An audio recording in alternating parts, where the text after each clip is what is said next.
Hello and welcome back to our trader training video series. On this short set of videos we're going to look at some basics.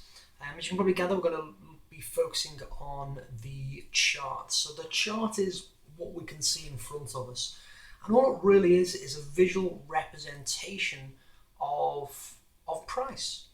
So price, as you can probably gather, is the figure that is agreed between the buyer and the seller. And that, to be fair folks, that's really all it comes down to. So the current price, this is the S&P 500. So the current price is at 1935. So this is the figure that's usually agreed between the buyers and the sellers.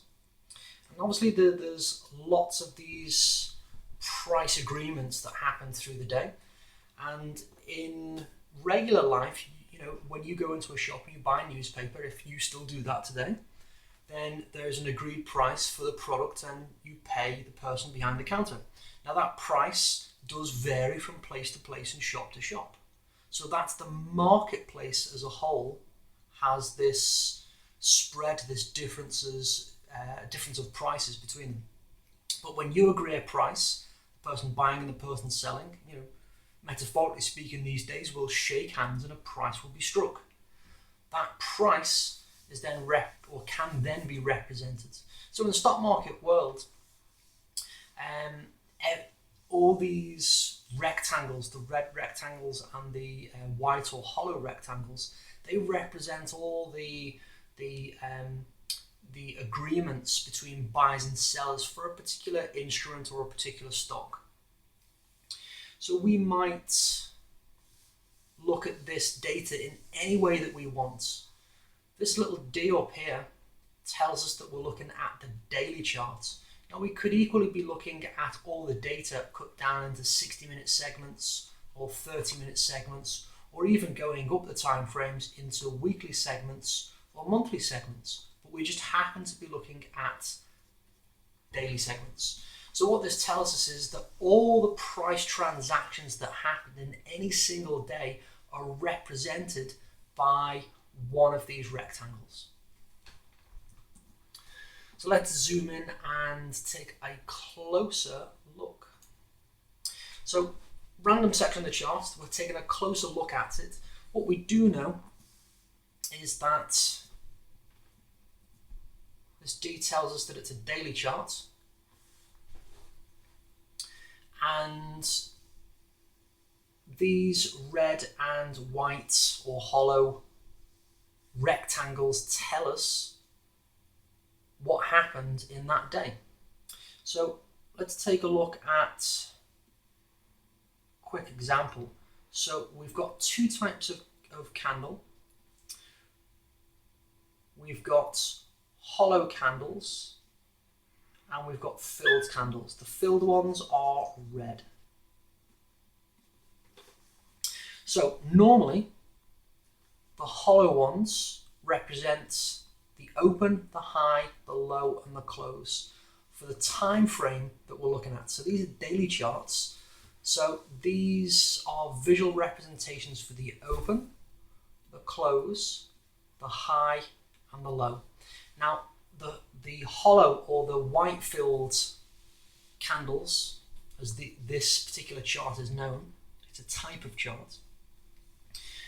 If it's hollow, then the open is this bottom left corner. That's the price that was the opening price transaction for the day. You can probably guess what's going to come next now you know that. The top right hand of the rectangle represents the closing transaction for the day.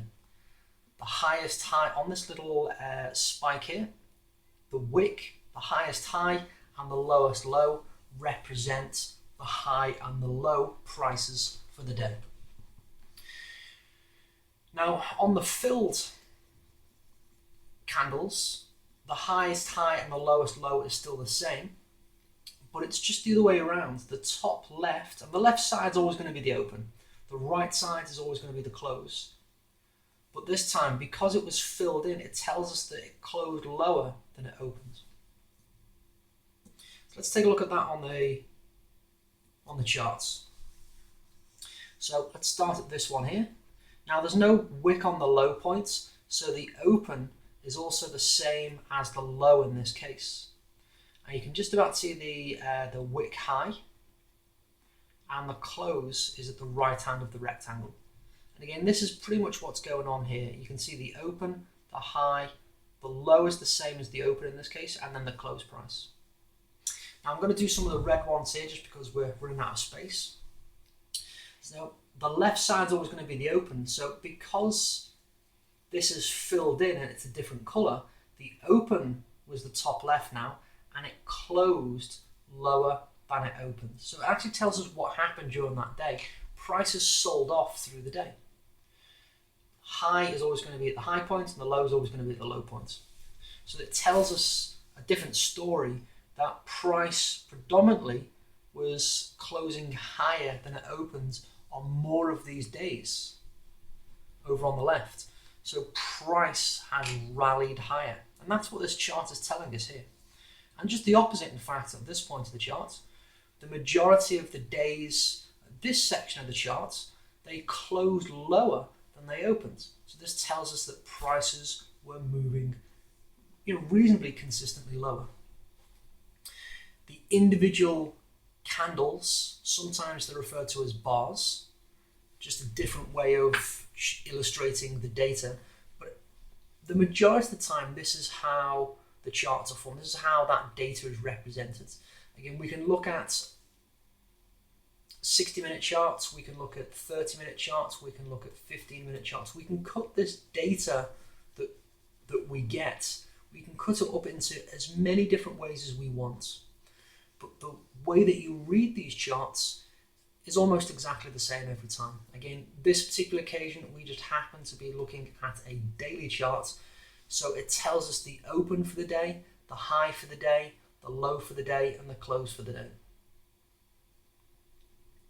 On a separate video, we'll dig into some more detail about how to interpret this information and how we use these charts to find trading opportunities.